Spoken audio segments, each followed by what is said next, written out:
Apparently, it's Louis and Blaze's world, and the Vikings fans aren't quite one to live in it for this 2025-26 season.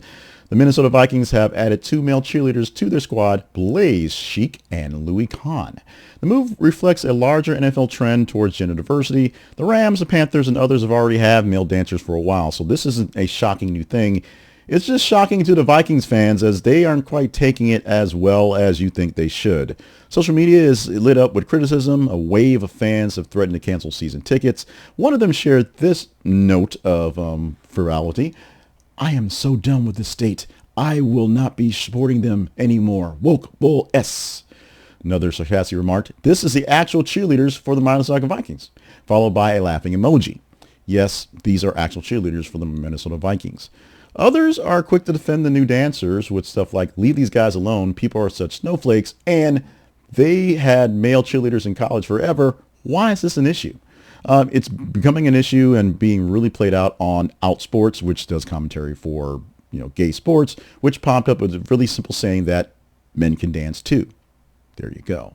So this is becoming an actual norm. Like I said, since the 2018, multiple teams have actually had some male cheerleaders and male dancers on doing stunt performances. And one team even included a trans cheerleader at a time. The Vikings are simply basically catching up, joining the suit with the shift towards inclusivity and giving two guys a job.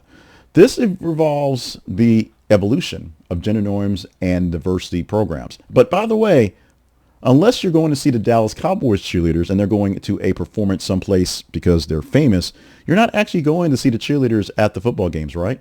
Not at the pro level, right? Right? Of course, some people think it's just being woke, which is what we all have to go with these days. And there's backlash and support to cancel their support, which is, doesn't make any sense. The Vikings decided to include these male cheerleaders in a contemporary shift towards inclusion in sports culture. Everybody's involved. Everybody's a part of it. Let these dudes dance.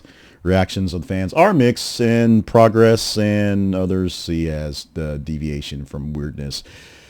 Whatever. The Vikings are still going to be a middling team this year, so I said that. Ultimately, this reflects the broader societal debates on gender roles and tradition. And as I said in an earlier broadcast, these guys will probably end up in the practice squad because they'll need them by week 5 to do something. And they might be starting quarterback and running back by week 7, because we are talking about the Vikings, by the way. And we are talking about the Vikings, by the way.